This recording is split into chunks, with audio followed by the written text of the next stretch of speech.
Thank you, Mr. Sharonov, for giving us the opportunity to speak here before you. I'm so grateful. So today I would like to comment on how we can activate existence of the region, how we can reconstruct city infrastructure, including ports, stations, warehouses, how we can integrate them into an attractive urban environment. We should think about that together.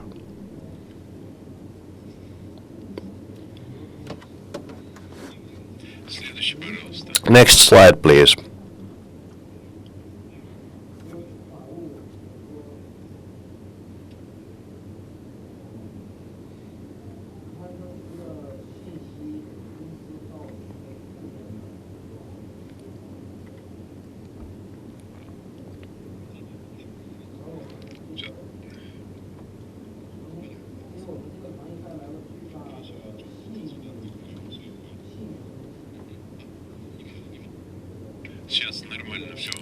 So it's working now. Ports, warehouses, factories. How do we reconstruct them? Spaces or such objects is perceived by normal citizens as a dangerous place that should be avoided. However, now I would like you to tell you about the principle scrap and build, or the principle retrofit or retroactive refit. We should think on how we can build up an environment where you will be happy for 24 hours a day. So this diagram represents different sites in the city. For instance, conference halls, sports activities sites, theme parks. We don't use them separately, but we try to integrate them into a common usage space. We would like them to become a complex commercial area. So those sites, so different in nature, are united into one single space, which allows us to keep the operating costs down, calculated per number of people staying in the building. To be more precise, I would like to give you some examples. For instance, based on this concept in real life,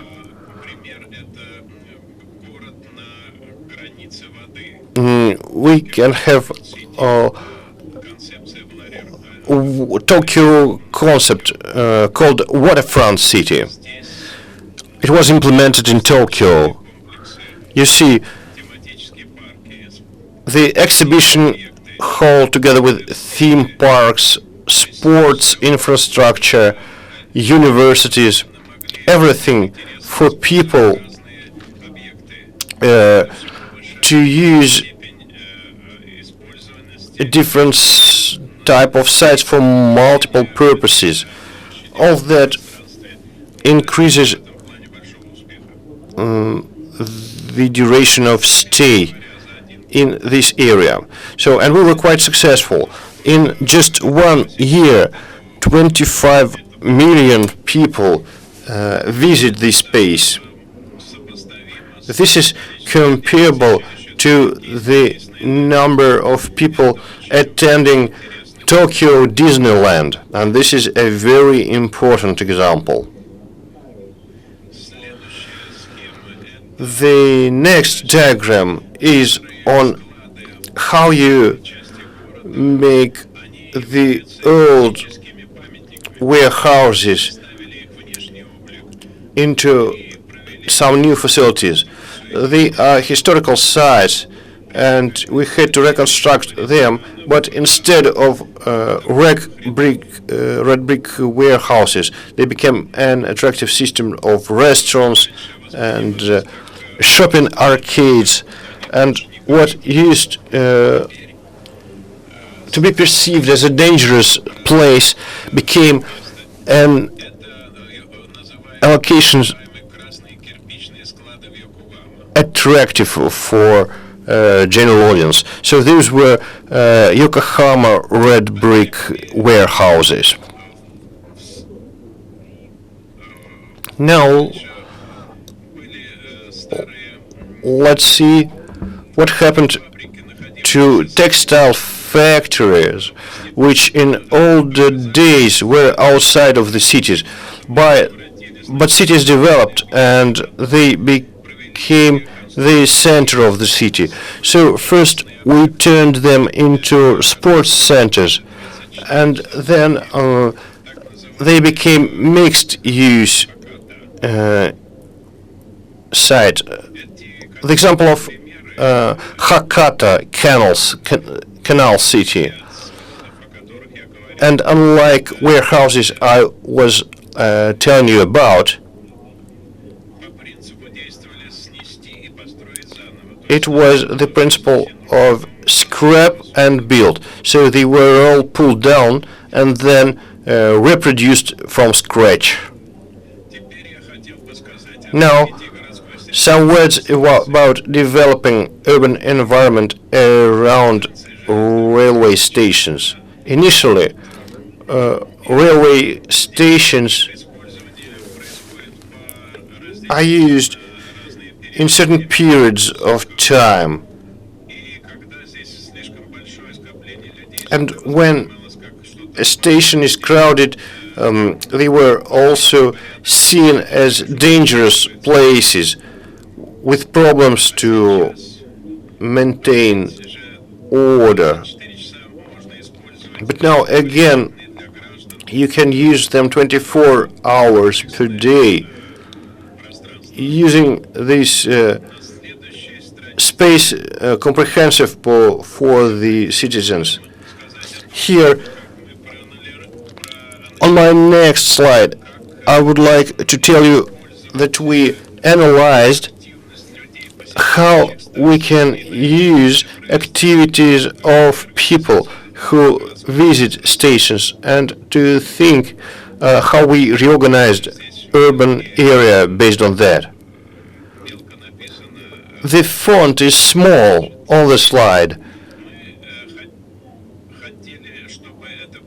and we wanted it to be not just transportation hub, but also the opportunity to create different business sites. So this is a comprehensive approach on how you develop area around the station.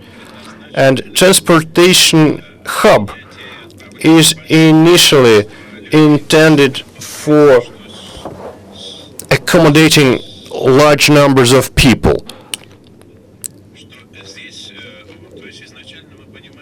So from the very beginning we understand that the use of sites could be quite intense, and I would like to give you some examples. For instance, Tokyo Station. So here at the left you see the situation in older days.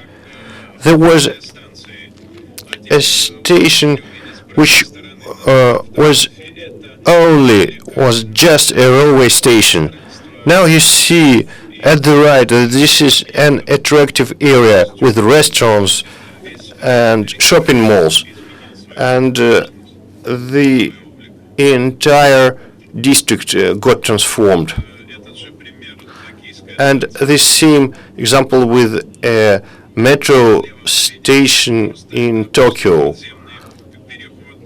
So to the left, you see what it used to be, just underground passage, but now it turned into attractive commercial premises.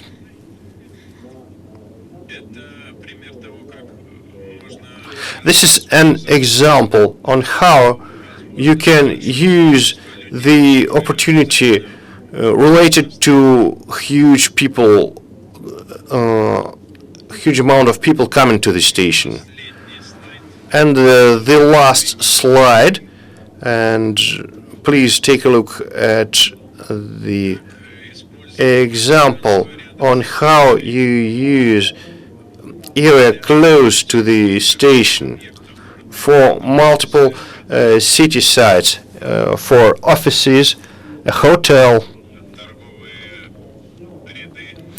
a shopping arcade. How you try to integrate all that vertically. So this is the example of Shibuya station in Tokyo. And this station is a great example on newly designed object. So 3 million people come to the environments of the station daily. So I would like to conclude my presentation here, but the only thing I would like to tell you is that in Vladivostok and in the far east of Russia and in Russia, you have a lot of older sites that could be renovated and made really fantastic, charming objects. And I think if we could be helpful to you, it would be our pleasure to do so. Thank you for your attention.